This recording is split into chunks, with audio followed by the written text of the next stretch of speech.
Fala, turma, tudo bem? Como é que vocês estão? Mais um episódio aqui, Conversas a 3. Aqui agora do lado da minha host, Isa Ferreira. Isso, a Isa. A Isa tá virando até inteligência artificial lá dentro da empresa agora. Em breve a gente vai falar essa novidade aí pra vocês. Mas aqui conversando sobre o mercado imobiliário com mais um desses players, né, que já tem um longo tempo. Ele até comentou no nosso início, né, na Riso. Então, quanto tempo tem isso? Uns 20 e alguma coisa anos, né? É uns 20. Não, que a gente teve lá foi 20 anos, exatamente, em abril agora. Olha só, e então ele 23. lembra da gente dessa época. Então, uma bagagem gigante aí de mercado. Você tá animado pra essa conversa, Isa? Bora conversar, saber tudo. Vamos tirar dele assim, rapidão, o que é que ele tem para contar pra gente, né? José Virgílio, seja bem-vindo. Obrigado. É um prazer ter você aqui com a gente, porque cada vez que chega alguém, a gente sabe que vai trazer algo que vai acrescentar, tanto para nós, principalmente, quanto para quem nos ouve e vai ouvir depois, né? Então, show de bola. Seja bem-vindo. Bacana. Obrigado pelo convite. Para quem não me conhece, muita gente me confunde com o J. Virgílio, né? O Zé Virgílio Ferreira. A primeira vez que a Neiva me falou, eu ainda pensei, eu falei assim, o J. Virgílio? Não, aí você tava até falando. O Zé Virgílio, meu xará, nossa, muito tempo de mercado imobiliário também, e a gente... eu também há muito tempo no mercado imobiliário, então as pessoas confundem. Eu vou contar só uma historinha minha com ele. Sim. Um dia eu estava tentando marcar uma entrevista com a superintendente da Caixa. Ele atendeu a secretária dela, né? Você não chega na superintendente estadual assim, sem falar com a secretária. Aí ela falou, qual é o seu nome para eu marcar aqui na agenda? Eu falei assim, Zé Virgílio. Ela virou e falou assim, o pai ou o filho? Eu falei, não é nenhum dos dois, já entendi. Porque o meu filho era na época, tinha 4 anos de idade, né? Mas muita gente me confunde com o xará lá da J. Virgílio. Mas muito bom que é uma pessoa ética também, porque se não fosse uma pessoa ética, aí tava lascado, porque aí você teria que conversar toda vez e contornar o nome, né? Esses dias pra trás foi engraçado. O mercado imobiliário é pequeno, né? É muito pequeno, é muito pequeno. Esses dias pra trás eu tava num evento de networking, aí a pessoa falou assim, meu nome, ele se apresentou, né? Cada um tinha que se apresentar, ele foi se apresentar, meu nome é João de Deus, na época que João de Deus era bom. Meu Deus. E aí hoje ele tem que ficar explicando Esses homônimos isso. têm esse problema. Chato. Mas, Zé Virgílio, vamos lá. Assim, o que eu gosto da sua história, que eu tava até comentando aqui com a Isa, é que você veio de uma franquia grande, né? Você já entrou dentro de uma franquia grande da Remax, para ser mais específico. Isso. E isso é uma coisa muito bacana, que a gente nunca teve a oportunidade de conversar com alguém que participou desse processo tão intensamente assim. Mas antes disso, claro, a gente vê a sua entrada no mercado imobiliário, né? Pra gente resumir, até a gente chegar na Remax, que eu acho que vai ser o ponto-chave. Isso. Eu até entrei no mercado imobiliário através de uma incorporadora do Nordeste, que chama Cozil. Depois, por questões familiares, eu acabei me mudando para Goiânia. E nessa mudança, mandando os currículos e tal, acabei chegando lá na Riso, onde vocês trabalharam. Entrei na Riso em 2010, fiquei lá até 2020, fui o diretor administrativo financeiro da Riso, né? E aí muita gente me pergunta o seguinte, pô, você já tinha uma bagagem de 10 anos em imobiliária, por que você comprou uma franquia? Perfeito. Mas eu acho o seguinte, a gente não sabe de tudo, né? Eu, enquanto administrativo financeiro, eu não era o comercial, né? E achava que eu não ia entrar sozinho no mercado sem ter um background comercial. Uhum. E eu não tinha um sócio, né? Assim, muitas pessoas montam uma imobiliária, um é o administrativo financeiro, o outro é o comercial. Mas eu acabei entrando sozinho nessa empreitada e por isso que eu achei que era mais seguro fazer isso através de uma franquia. E a Remax realmente me deu um background, as estratégias, né, as dicas, principalmente relacionadas à parte comercial de uma imobiliária, que não era o meu background. Apesar de ter ficado 10 anos na Riso, eu não era o diretor comercial, eu era o diretor financeiro, né? Então eu achei que era mais seguro. Foi por isso que eu aderi à Remax, que é a maior franquia do mundo, né? Sim. A Remax fala que ela vende fala não, é verdade, ela vende um imóvel a cada 20 minutos no mundo, se você pegar a rede, Sim. a cada 20 minutos a Remax vende um imóvel. Que legal isso. Hoje né? são, no Brasil, 8.000 corretores. e mais de 600 lojas, 600 franquias. São Paulo, por exemplo, tem 60. Pode-se dizer que é a maior do 25. Brasil, assim? Talvez, porque É a maior do Brasil, a Lopes, exatamente. ela tá ali junto, né, com Mas certeza. ela já é a maior do Brasil. Tanto em VGC, né, quanto em número de corretores. A Lopes não tem 8 mil corretores, né? VGC, é? Valor geral de comissão. Ah, tá, É o ok. VGV aplicado Sim. os 5%, né? Ah, tá, Ou 6% no entendi. caso da Entendi. Remax. Aham. E aí, quando você, assim, vislumbrou a ida para Leonardo Rizzo, porque, assim, a Leonardo Rizzo, ela também tem um histórico de abrir filiais, né? Ou criar parceiros. Eu acho que é mais interessante por esse ponto. Você não pensou em fazer, talvez, uma migração para ser um parceiro Rizzo, mais do que você alavancar uma imobiliária por conta própria? Pode falar a verdade, eu não pensei. Entendi. Eu queria fazer um voo completamente solo. Entendi. Eu saí da Rizzo super tranquilo. O Leonardo é meu brother, assim. Foi tudo muito bem lá na minha saída. Me ajudaram, acertaram comigo mais do que tinham que acertar. Super e tudo mais. legal. Mas eu achava que eu queria assim, cortar completamente o cordão umbilical e É show, fazer uma carreira completamente solo. Por isso que nem me passou na cabeça de virar um parceiro da Rizzo, né? E tem uma diferença. A parceria da Rizzo, de fato, você vira lá dentro um gerente comercial. Sim. Mas você não vai cuidar do negócio como um todo. Então, É. exemplo, o meu background de administrativo financeiro não ia ser aproveitado na própria Rizzo. Né? E enquanto eu sendo dono do meu negócio, metade dele é administrativo financeiro e aí eu aproveitaria. Entendi. Você quis pegar a sua sinergia para fazer esse negócio acontecer também, né? Isso. Sem ter que começar do zero tudo. Isso, Né? isso. Até porque, mas dentro da Remax, vamos colocar assim já especificamente, é importante você ser mais comercial do que administrativo, não? Eu acho que não só dentro da Remax, como dentro de qualquer imobiliário. Show. Isso. Perfeito. Imobiliário é um negócio extremamente comercial, É. não tem dúvida. Ligado no 12 mesmo. Eu né? acho que isso até foi o que mais me atraiu, porque era um oceano azul para mim. Era começar realmente do zero, ser o comercial de um negócio, né? E principalmente de um negócio que dependa tanto das habilidades comerciais, de dar treinamento para corretor, de dar treinamento para estagiário de corretor que Sim. tem, né? Toda. É. E foi isso que me fez entrar para uma franquia, porque eu pensei, eu sozinho não vou dar conta. Então, É, mas e a Remax realmente me ajudou muito com isso, principalmente na parte de treinamento, de recrutamento, de formação de novos corretores. Porque você sabe, corretor é uma briga no mercado, né? É disputado. Sim, é super É disputado. disputado. Os bons são Então, peso de ouro, a né? própria Remax traça como estratégia você recrutar gente de outros mercados, de veículos, de consórcio, né? De shopping, e formar eles como corretores. Essa é uma das estratégias da Remax.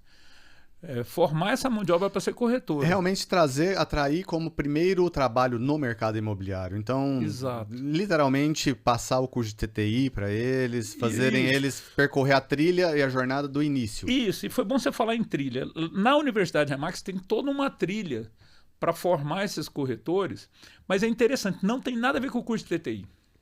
Olha só. São Imagina, complementares, né? Então, por exemplo, uma coisa que nunca vai se falar no curso de TTI, até porque não faz sentido para aquele curso, vamos nos especializar em revenda, vamos deixar lançamento e aluguel de lado, porque essa é a estratégia da Remax no mundo. Entendi. Ela acredita que tem um nicho muito grande em revenda, e se você for olhar para o mercado brasileiro, não só para o goiano, faz sentido. Você tem aí, por exemplo, um Adão, que é grande lançadora, com uma gigante fama de lançadora, e que ela nem é tão lembrada assim na revenda. Né? Sim. Você citou a Lopes também super famosa no lançamento e tal, mas nem é tão forte assim na revenda. Eu e o Leonardo Rizzo, que eu admiro demais, achamos o seguinte, para mim só tem uma referência, além da Remax no Brasil, como uma imobiliária grande, conhecida e focada em revenda, que é a Coelho da Fonseca. Sim. Coelho da Fonseca? Coelho Olha, da Fonseca, eu pensei que São Paulo. fosse falar Century 21, você acredita? Porque a Century 21 também é uma forte concorrente da Remax, não é? No mundo? Ou é mais Estados Unidos? É mais lá. É mais Estados Unidos, né? Mas a Assim, a Coelho já foi forte em lançamento há muito tempo atrás lá em São Paulo, né? Aham. Ela batia de frente com a Lopes. Hoje a Coelho é completamente focada na revenda. E revenda de imóveis de alto padrão. Sim, né? altíssimo, na Uhum. verdade, inclusive. Então, e ela achou o nicho dela. Para que ela vai ficar batendo de frente com a Lopes, né? Então a Remax também tem isso muito claro na estratégia, que a estratégia da Remax é a revenda, que é um mercado menos explorado. Sim. Então, e aí aqui na Remax, você, né, à frente aqui, você trouxe muitos corretores para dentro lá da sua empresa? Como que foi? Então, a revenda é um trabalho árduo e captar corretor de revenda é bem mais difícil que captar corretor de lançamento, né? Sim. Então, vou te dar números para você do Brasil, para depois você entender os meus.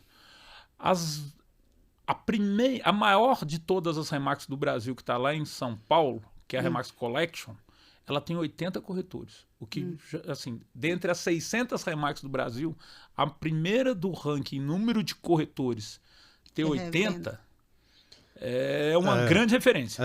A segunda Remax do Brasil, que inclusive é a que mais vende mais do que essa de São Paulo, está no interior do Mato Grosso, em Rondonópolis, completamente nichada. Era um espetáculo dentro de Rondonópolis. Ela domina o mercado de Rondonópolis, porque tem um time muito bom, sócios espetaculares. Ela já tem 43 corretores. Entendi. Olha. Chama Remax Trieto. Então, assim, a segunda do ranking tem 43. Eu, em 2 anos, atingi 15 corretores. Ah, sim. Eu acho que Sim, certo. estava bem. E assim, vou usar um número que eu conheço. A própria Riso, quando eu saí de lá em 2020, tinha 12 corretores de revenda. Sim. Né? De revenda. Então, se a gente for fazer um levantamento nas maiores imobiliárias de Goiânia, eu acho difícil alguém ter mais do que 50 corretores de revenda, viu? E o que você Eu não sei os atribui? números das outras, Sim, mas sim. Mas revenda é um negócio- revenda realmente, porque quando o corretor começa a ficar muito bom, ele vai pro tende lançamento. a sair. Ele tende a sair e ter um voo solo, e não se vincular a uma imobiliária. Esse é a maioria do corretor também de tem revenda. Isso, também tem isso. Né? E o que eu vejo também é a questão da qualificação, vamos dizer assim, né? O corretor da revenda, ele tem que ser muito mais, ter mais habilidades, mais conhecimento, né, em relação à documentação, a várias coisas que o de lançamento não tem, né? Normalmente o contrato vem pronto, você precisa saber do imóvel, vender aquilo ali, né? O que realmente vai ser entregue e tal, mas a parte mais de documentação, de cartório, tudo vem pronto, né, da consultora. E fazendo um espelho com vocês, que são muito fortes e focados na locação, né? Sim. E até veio minha proximidade na época com vocês, através da Nahara, é a questão da gente não querer fazer administração da locação. No máximo, a captação, ganhar o primeiro aluguel e entrega. Porque para fazer locação você tem que ter volume, né? Você tem que ter carteira para pagar o custo fixo da administração. E desfoca da revenda. Então, isso é uma coisa legal de uma franquia. Ela te põe dentro de uma caixinha e você tem que acreditar no modelo e seguir aquele modelo, né? Não adianta você ser McDonald's e querer fazer hot dog. Você tem que saber fritar hambúrguer do jeito do McDonald's e acreditar que aquilo vai dar certo. E aí, nisso, a Remax tem um negócio muito interessante. É o foco na captação com exclusividade.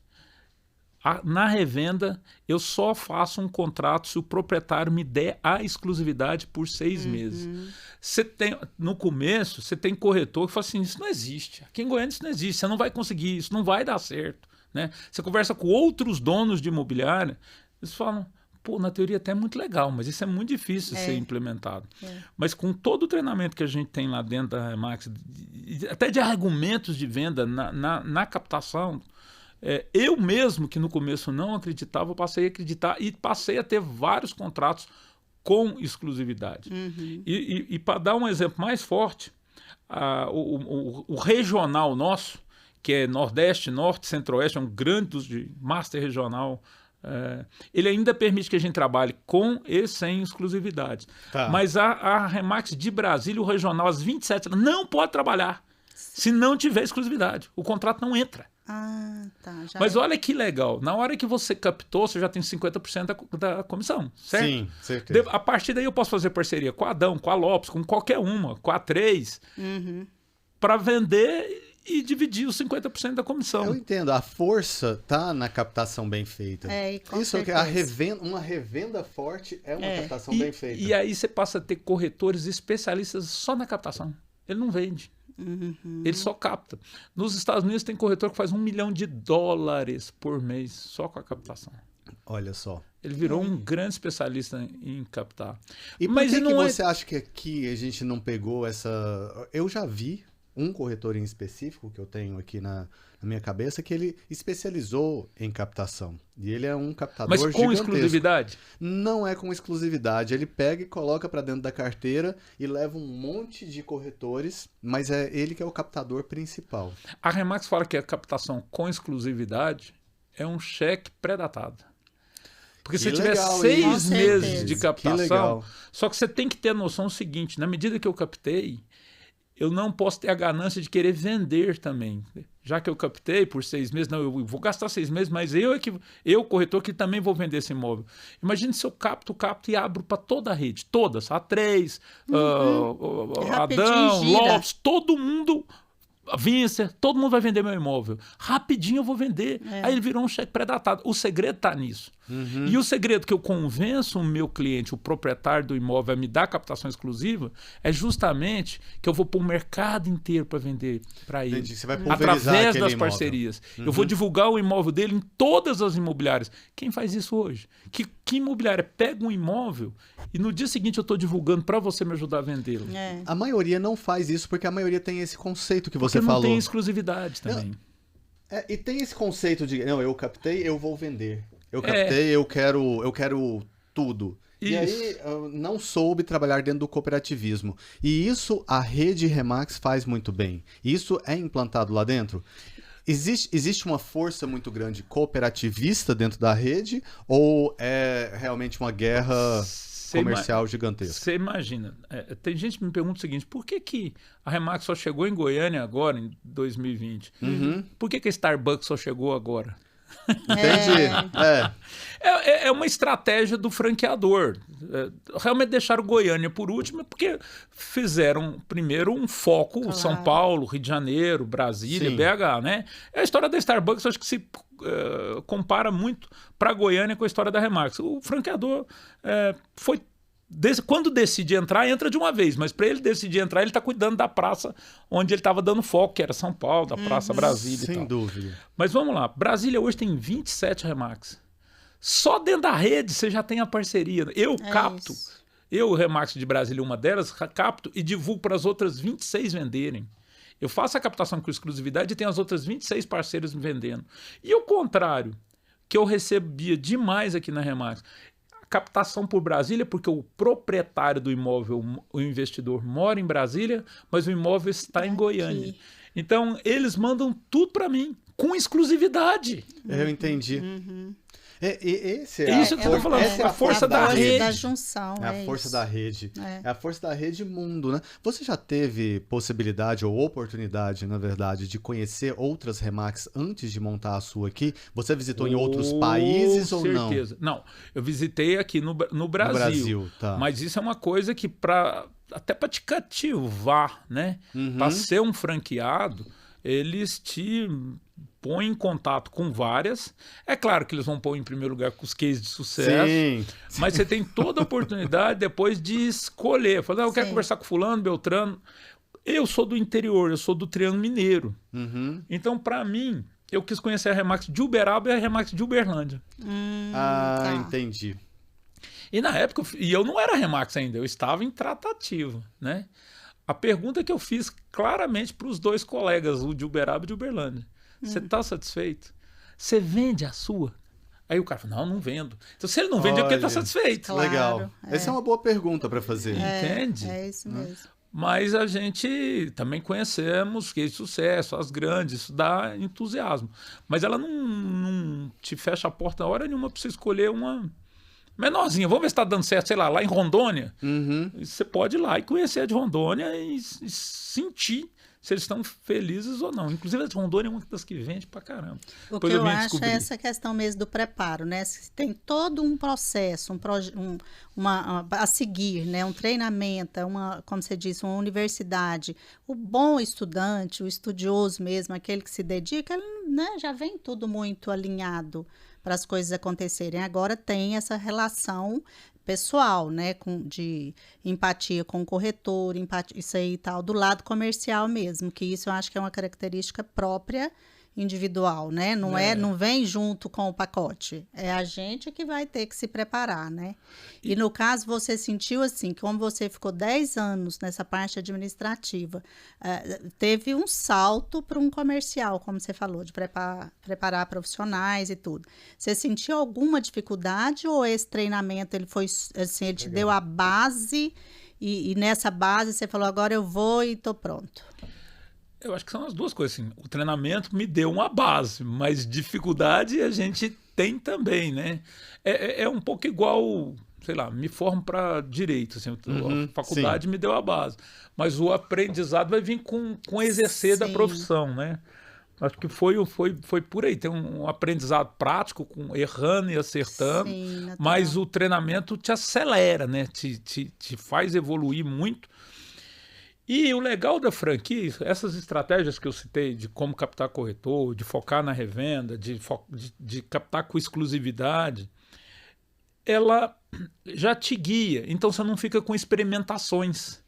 Você não fala, será que eu devo ir para o aluguel? Será que eu devo ir para o lançamento? Esse tempo que eu perderia se eu não fosse franquia, ela já me pôs no trilho. Falou, o trilho é esse. Não perde tempo experimentando outras coisas, né?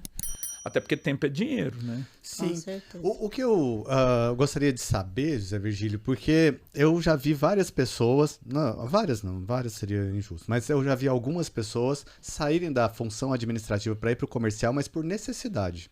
Né? Eles foram demitidos, ou então acabou o trabalho e tudo mais. Você optou por fazer isso depois de um tempo gigante no administrativo. 10 anos, Então eu só queria saber assim, qual que foi a dificuldade de transição que você sentiu dentro dessa nova forma de ver o mercado, né? A culpa é do Leonardo Rizzo.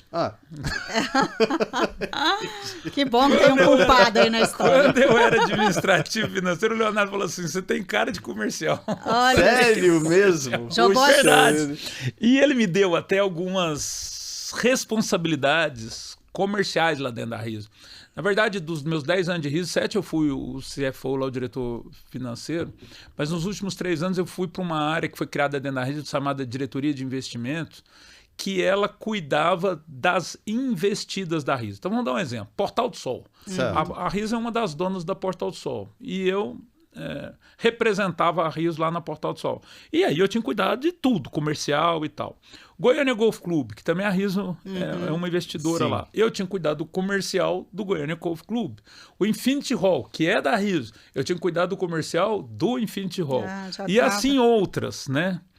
E o Leonardo foi me jogando na fogueira. Eu entendi. Mas me treinando ao mesmo tempo. Com certeza. Então foi ele que pôs esse bichinho dentro de mim de querer ser comercial e foi me dando corda para falar que eu ia dar certo. Que coisa boa. Comercial. O Leonardo tem essa característica, né? Beijo, Leonardo. Desenvolve pessoas. Eu acho sensacional. Ele esteve aqui com a gente, foi uma conversa super show. Mas é isso, né? Por onde a gente passa, a gente aprende, deixa ensinamentos, aprendizados, né? Que outros pegam com a gente, mas é isso. E a questão, por exemplo, dessa pergunta, do comercial mesmo, né? Esse impacto você não teve tanto exatamente porque você já vinha nessa linha, né? Sim, eu tive uma certa experiência, 3 anos lá dentro da Rizzo, né? E eu acho que me deu segurança. Um cara como ele fala, você vai dar certo no comercial, legal. Né? Isso dá segurança. E tá dentro da franquia, como eu disse também, te dá uma série de bagagem, uma série de redes de proteção para você errar menos. Com certeza. Né? Mas que a gente erra. É claro, o mercado... tem que ser exemplo corretor, né? Não é fácil. Não é. Não é fácil. Liderar é difícil, né? Liderar é uma posição realmente que exige muito de autoconhecimento, exige muito da gente mesmo como como ser o exemplo maior. É a vitrine, né? As pessoas sempre olham em vários aspectos, né? De conduta, do que o outro faz, do que eu não faço, o que eu não devo fazer, porque, né? É muito, realmente. Zé Virgílio, eu queria saber se, assim, se você foi bem-sucedido dentro do que você considera ser bem-sucedido enquanto você esteve à frente da franquia Remax, e se você abriria uma outra franquia Remax, ou é aquele igual, como é que fala assim, caminhão só tem duas alegrias, é quando compra e quando vende, ou tem gente que fala isso de fazenda, sei lá, enfim, mas como franquia, então, o que você pensa? Como a gente estava comentando aqui antes do programa começar, eu me casei durante a Remax e a minha esposa, que se tornou corretora, ela não era, ela era uma comercial, mas ela era dona de um restaurante. Olha. Você alavancou pelo processo da Remax, chama as pessoas de fora para... aí quando...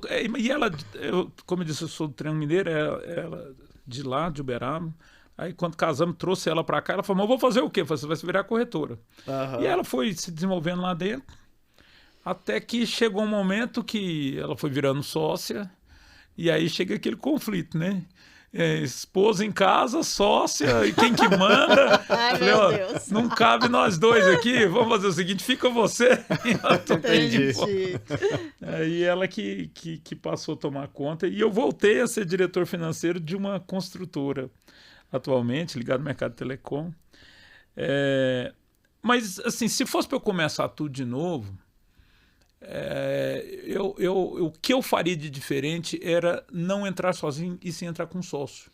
Tá, você já desde o começo, com já? Um sócio muito forte na área comercial, né? Eu vejo uma experiência muito bem sucedida nesse sentido lá na R8, né? Onde você tem dois sócios, claramente um é o administrativo financeiro e o outro é o comercial. Sim. Né? Cada um trouxe sua sinergia. E o Márcio é muito meu amigo, antes da R8, da época que ele era Brookfield. E acho que era isso que eu faria diferente, sabe? Mas mesmo dentro... Cada macaco no seu galho. Claro, mas mesmo dentro de uma franquia, onde você falou que já tinha uma parte estruturada, porque quando você vai fazer uma imobiliária e começar do zero, você não tem a estruturação que a franquia já te dá. Exatamente. E aí, claro que a pessoa que é o administrativo, ela tem uma função tão importante quanto a parte comercial. Dentro de uma franquia estruturada, teoricamente, o administrativo ele tem um trabalho mais tranquilo, porque já tem um caminho percorrido. Verdade. E aí o comercial seria o mais forte. Então, dentro da Remax, nesse caso, você acha que dois sócios comerciais não dariam mais certos do que um sócio administrativo e um sócio comercial, como em uma imobiliária convencional? Pensando junto, Pode né? ser que sim, não, concordo. E esses grandes exemplos que eu estava citando, das maiores Remax do Brasil, por exemplo, na Remax Collection de São Paulo, são 3 sócios. Uma é administrativa e 2 são comerciais. Entendi. Na Trieto, que é a que mais fatura, que é essa de Rondonópolis que eu citei, os 3 só são comerciais. Sabe quem que é o administrativo financeiro lá? A ex-secretária. Sim, é isso. Eles foram progredindo ela. Né? O processo já está azeitado ali, Isso, né? isso. Não tem... Então, faz sentido o que você disse, sim. Os exemplos que a gente vê dessas Remax por aí é assim, uma das grandes de Brasília também, os dois só são um casal, mas os 2 eram corretores, os 2 eram da área comercial. Então, acho que sim, a resposta do que você está perguntando. Entendi. Faz sentido. É isso. Não, porque eu queria saber, e assim, quando você citou o caso, com o exemplo, né, da R8, no caso, você também, dentro da R8, eles têm um posicionamento de comissionamento diferente. Concordo. Né? Dentro da Remax, existe a possibilidade também, não só da Remax, mas talvez você deve ter estudado algumas outras franquias, eu não sei se você chegou a estudar, mas existe essa possibilidade também de pegar alguma coisa variável ou de mudar a forma de comissionar as pessoas lá de dentro? Isso, a Remax ela começa com, ela tem um plano de cargos e salários, mas Tá. para resumir, o corretor começa com 45% dos 5%, né? 45% daquela comissão que for recebida. Corretor vendedor. Isso. Tá bom. É o corretor final. Aham. Dos 45 ele pode pular para 60 e chegar a até 70, Tá. né? Quer dizer, A gente sabe que a R8 hoje está acima dos 45, mas ela não tem esse teto final de 70. Sim, mas quando você está em 70, por exemplo, aonde fica o captador aí? Então, na verdade, o 70 é do que entrar para a imobiliária. Então, mas... Então, se ele foi o captador... entendi. Deixa eu dar um exemplo. Você já está assim... eu sou o captador e a vendedora foi a A3. Eu entendi. A Remax vai ficar com 2,5 a A3 vai ficar com 2,5. Dos 2,5 que ficar para a Remax, 0,7 é para o corretor que captou. 0,7 corretor captou. 0,7 dos 2,5, que vai dar então, 1,5% só pela captação. Se ele ainda vender, ele vai ficar com 3,5% do negócio. Se ele captar e vender, 70% dos 5, que dá 3,5%, é desse cara. Ah, entendi. Então, a bela de uma comissão para o mercado de Goiânia, né? E é uma profissão realmente que traz, né, essa possibilidade de fazer bastante dinheiro, né, com ela, né? Zé Virgílio, eu queria só saber, assim, se dentro do mercado imobiliário você entendeu como você foi uma pessoa bem-sucedida, né? Como o mercado imobiliário como um todo. Se ele te abraçou, você admira ou você... Como a gente tem agora mais tempo, fala assim, ou lá na sua adolescência você queria outro mercado e caiu no mercado imobiliário? Boa pergunta. Não, na adolescência nunca me passou isso pela cabeça, né? E até hoje eu estava comentando com uma pessoa, eu fiz administração de empresa e a gente brinca que quem faz administração de empresa, que é aos 17 anos, quando você tem que escolher que vestibular você vai fazer, o cara que escolheu administração é o que não sabe o que quer, né? Ele fala, vou fazer administração porque para alguma coisa vai servir, para trabalhar com moda, trabalhar com carro, trabalhar com mercado imobiliário e tal. Então, não tinha esse sonho com 17 anos. Acho que, aliás, esse é um sonho, normalmente, quem é filho, né, de alguém que já está no mercado imobiliário. Ele tem uma proximidade, né? Filho de um corretor, filho do dono de uma consultora, filho do dono de uma imobiliária e tal. Eu vim para o mercado imobiliário, como eu disse, eu trabalhei numa incorporadora lá no Nordeste, por conta de um headhunter, que me levou... Eu trabalhava em São Paulo...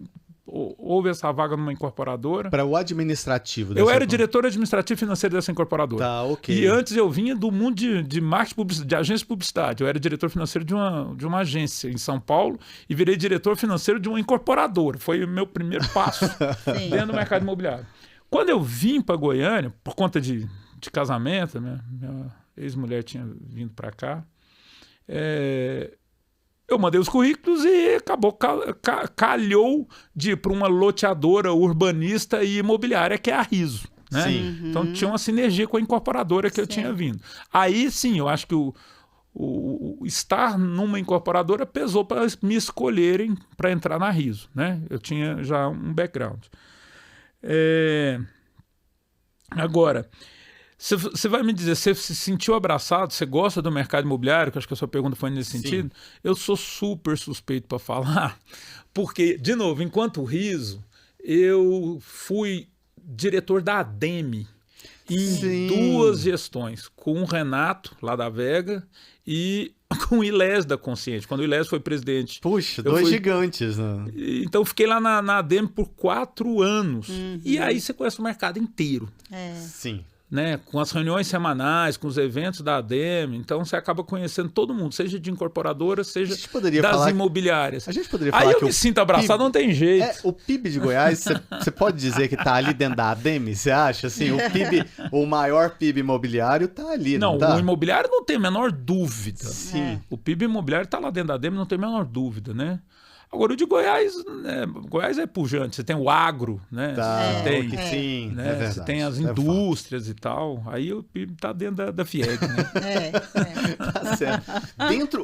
Então vamos lá, para dentro da ADEME um pouco, porque eu acho que isso é legal, assim, essa experiência dentro da ADEME, porque você está ali em sinergia com os maiores do mercado imobiliário de incorporação. Sim. Né? Você tem algum ponto que você aprendeu lá de forma incrível, que te alavancou também, tanto quanto esse do Leonardo Riso, que te alavancou pro comercialmente, mas lá dentro da ADEME, você vislumbrou algumas possibilidades que até você entrar lá você não conseguia ver? De novo, a história da parceria, né? Os incorporadores trabalham em parceria, eles não se veem concorrentes. Tá. Não é? É. Coca-Cola e Pepsi, eles brigam que não pode falar o nome um do outro. McDonald's e Burger King Igual. são rivais, assim, igual, né? Flamengo e Fluminense, Palmeiras e Corinthians. E não, nas incorporadoras ninguém se sente concorrente, ninguém se sente rival.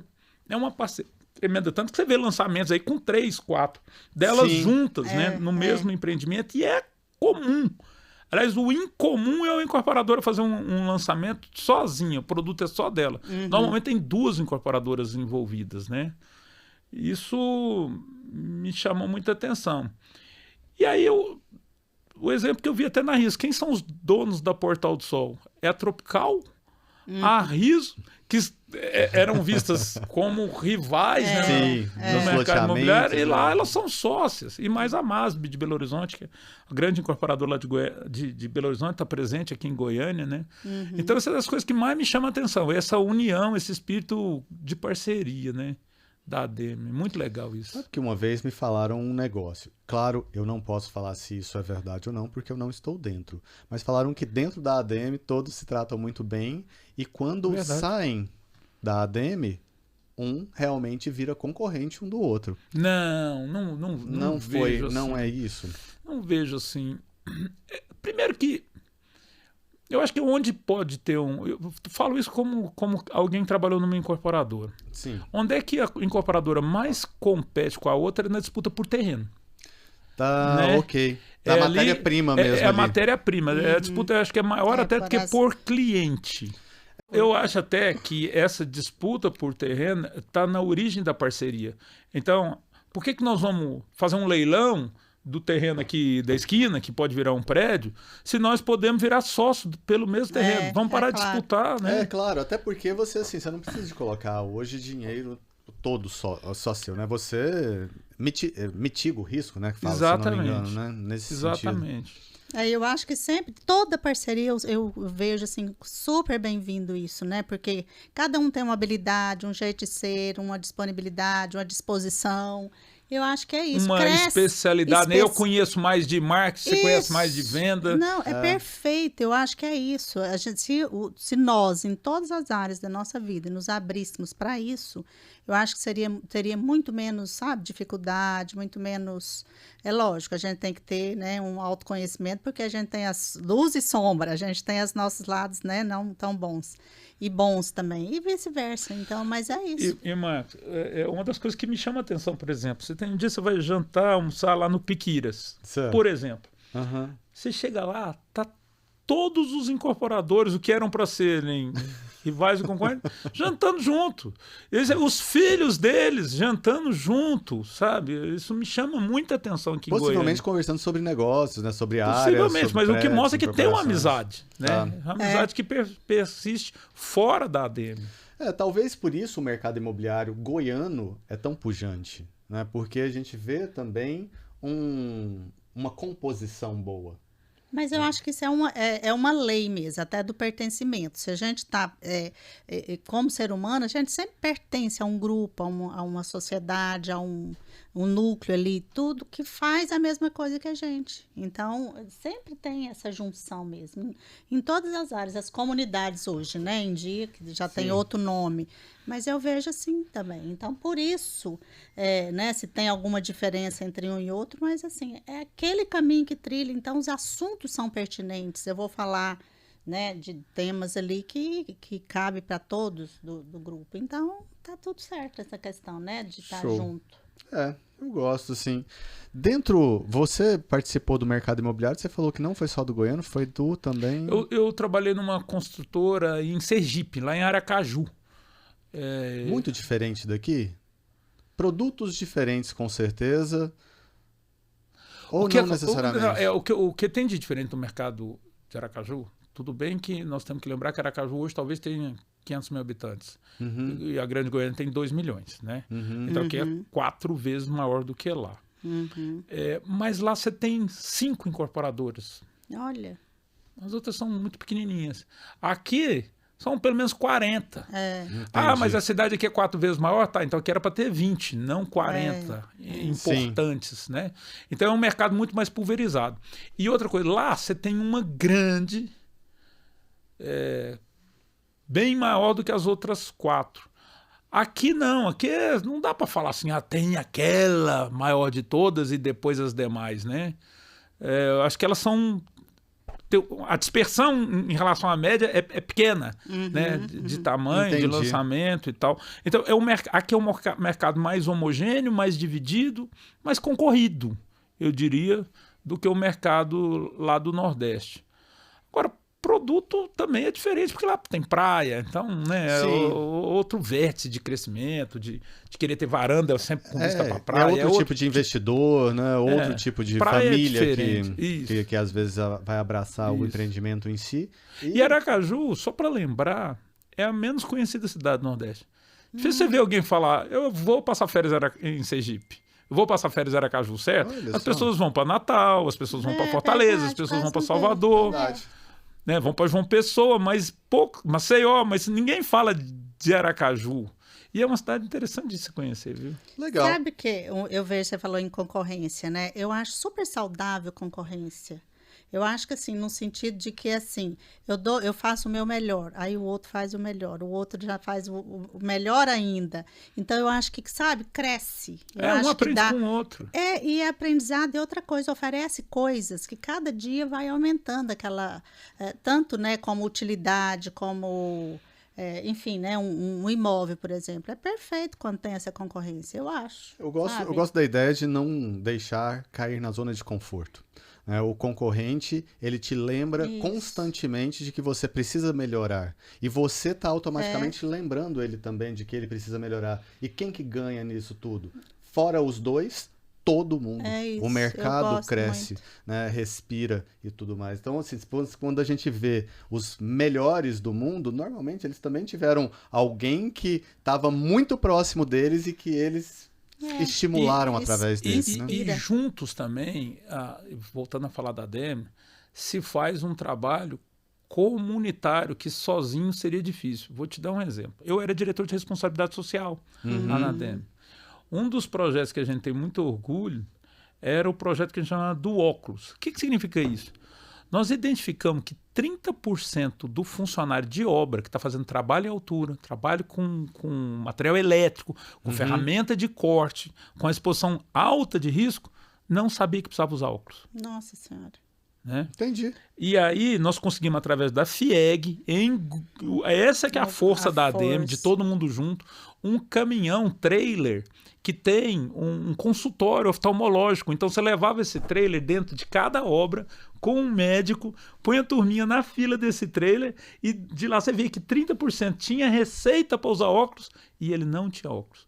Aí nós conseguimos uma parceria com uma ótica que fornecia um óculos por R$70, o que é muito barato. Aí as incorporadoras se comprometeram a pagar metade, dar metade, e descontar na folha de pagamento em 4 vezes a outra metade, que é para incentivar o cara a usar óculos. É realmente assim... Esse é o mais bacana dessa união, né? Porque a construção civil, ela é de base, né? E a gente precisa muito ainda na base. E realmente, quando a construtora tem o social dentro dela, muito legal. E junto é mais fácil fazer o social do que fazer individualmente, né? É isso. Você consegue esse caminhão da FIEG na hora que você fala que é um grupo de construtoras. Exato. Sozinho é mais difícil, né? Só para dar um exemplo. Zé Virgílio, agora eu acho que a gente está chegando mesmo aqui, que agora está dando tempo, mas eu queria saber assim, você já percorreu algumas fases do processo imobiliário. Então você já foi lá financeiro, você já foi comercial, já foi dono de franquia, né, que também pode ser considerado dono de empresa. Você já esteve dentro da ADEME. Aonde que você se identificou mais como o Zé Virgílio? Aonde que ele brilhou o olho e falou assim, nossa, aqui é a minha praia? Bom, eu acho que foram todos esses anos lá na RIS como diretor administrativo financeiro. Meu MBA em finanças, né? Meu background todo em finanças. Eu dou aula na FGV, na pós-graduação. Que bacana isso! Dou aula de gestão financeira e de economia na FGV.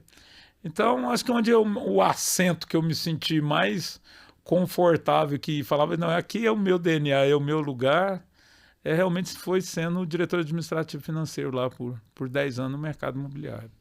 É isso aí, olha só. Né? A gente vai chegando no final e descobrindo, né, professor da FGV. Professor da FGV. Se você tivesse falado no começo, eu tinha mais 5 perguntas aí. Pelo menos. Não, mas a gente pode marcar outra aí, Sem gente, dúvida, né? vai ser um prazer. Não, Zé Virgílio, vamos mas ter. que bom que você veio aqui. Valeu. Que bom, assim, que você compartilhou com a gente toda essa experiência. E com certeza, quem pôde ouvir e quem ainda vai ouvir, com certeza também vai sair muito melhor dessa conversa do que a gente entrou. Obrigado, viu? Obrigado pelo convite. É isso aí. Estamos à disposição para mais outras rodadas. É isso Show aí de mesmo, bola. né? Independente de ser gravando, a gente pode encontrar para falar Sem de, dúvida, opa. né? Chamar de finanças, de não sei o quê, porque eu preciso aprender essa E vamos parte. chamar a Neiva aí para esse jantar. Então, Dá um é beijo nela, que eu adoro ela. Ah, isso. ela é incrível. É E incrível. sabe uma coisa, só pra compartilhar aqui, último detalhe, porque quando o Zé Virgílio, eu falei com ele algumas vezes, acho que umas 2 ou 3 vezes no telefone, alguma coisa assim, e ele falou uma coisa muito legal, que ele tava falando pra fazer uma parceria conosco, né, lá da A3 Imobiliária como aluguel, Aham. por causa do foco. Então, Foi e mesmo. quando você falou isso, eu pude sentir no peso da palavra o quanto você é focado mesmo, né, quando você começa uma coisa. Então, assim, eu não poderia deixar de mencionar isso daqui, porque foi muito legal. E aquilo me mudou também. Eu falei assim, puxa, aquela pessoa, ela sabe o que Tá quer. vendo? Foco. É isso aí. E é isso. Ensinou. Obrigado, Parabéns. gente. Obrigado. Obrigada.